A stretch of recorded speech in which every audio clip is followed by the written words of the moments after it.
Shalom, everybody. Rabbi Shapira here. I want to give you a report for this week that is coming before us. Certainly, we had a significant week, very eventful week here at Fall International that included releasing this Gaza prophecy video. This video reached record. It's broke all the records of Fall International.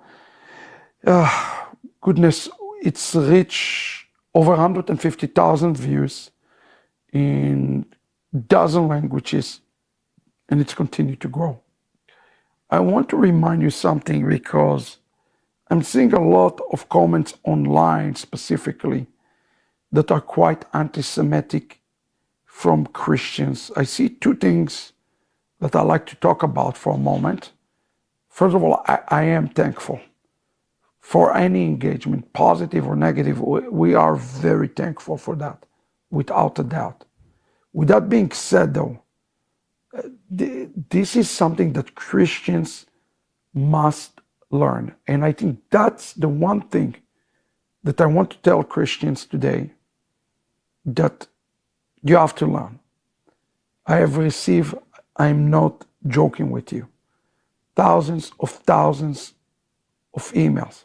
Thousands. I want you to understand the number. Thousands of emails of Christians preaching at me, telling me about the synagogue of Satan, telling me how much I need Jesus.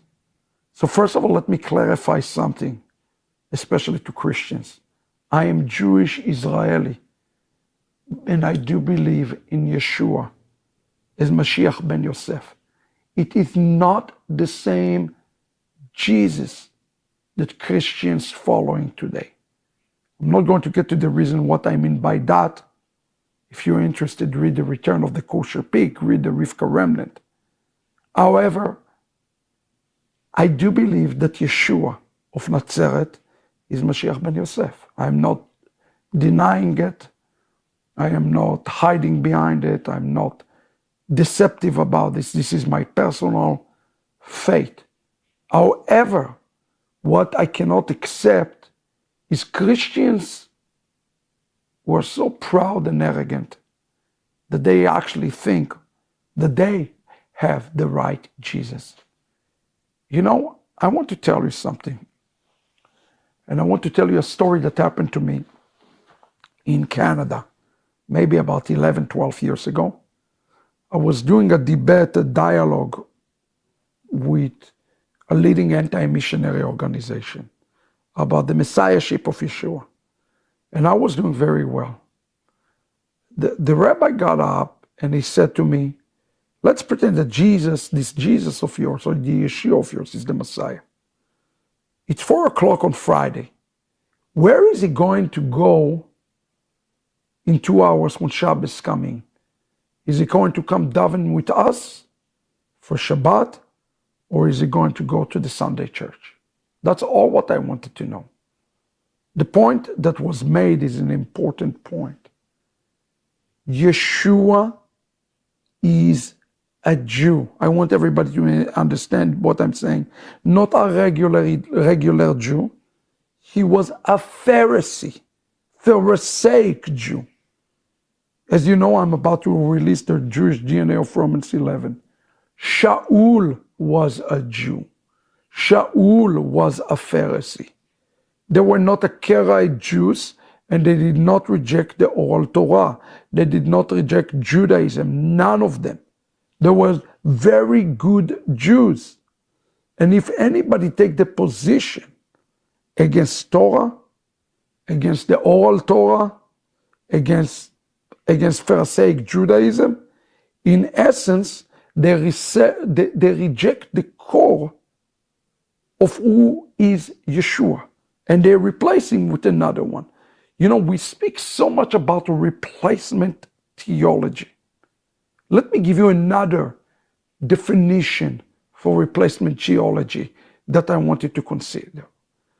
Replacement theology by many is replacing the Jews with another people. But there is a more serious replacement theology, replacing Yeshua with another Yeshua.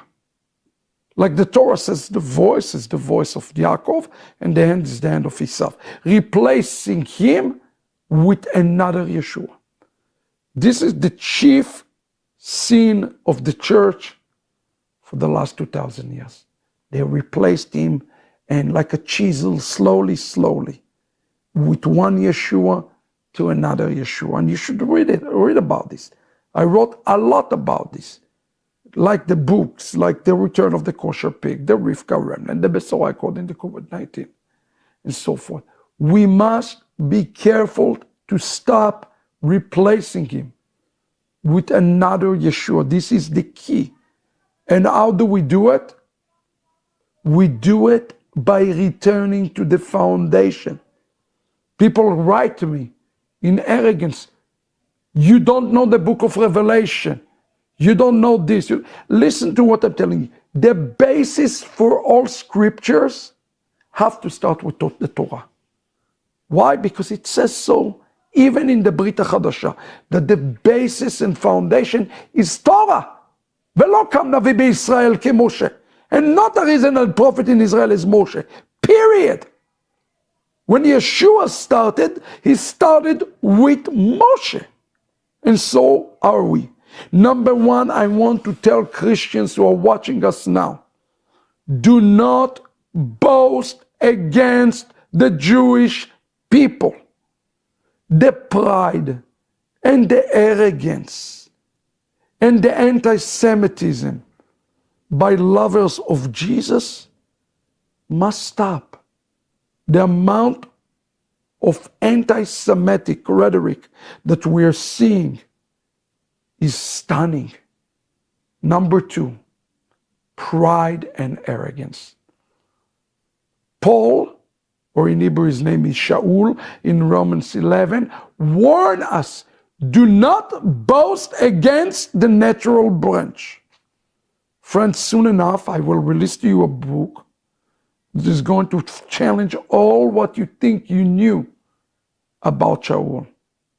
It's going to be a tough pill to swallow for you when you read the Jewish DNA of Romans 11. Embrace yourself. But I have a word for everybody today. Everybody. Lower your pride level, not one notch, 2 notches. Messiah is coming soon. It will be a shock to the Jews, and I think it will be a bigger shock to the Gentiles when they will encounter him.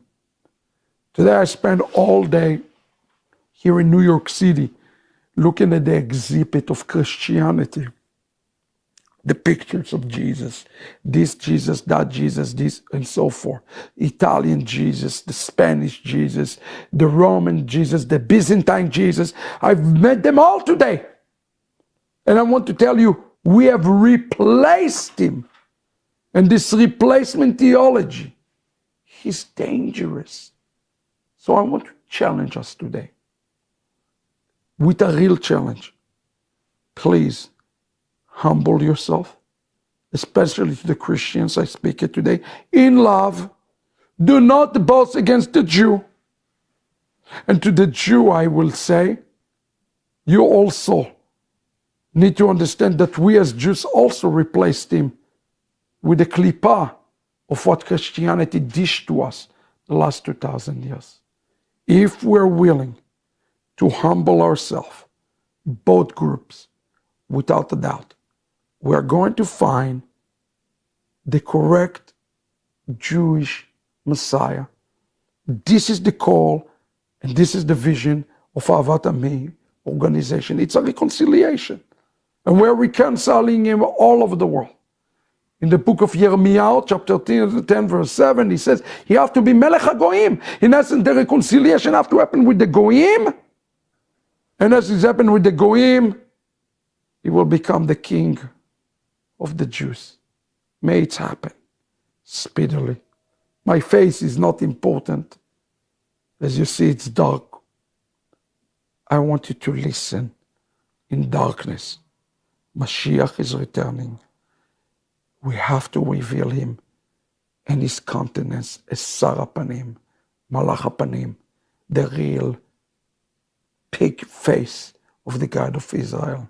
May quickly we will reveal him so that everybody will truly recognize the appropriate one. And where does it start? And each one of us doing cheshbon nefesh and ask the question, do I truly know who he is? May we find him soon. I hope that this channel is useful for you and you're being challenged. Now let's go dig deeper as the Jewish DNA of Romans 11 book is coming out. God bless you. And I'm looking forward to seeing everybody in Australia.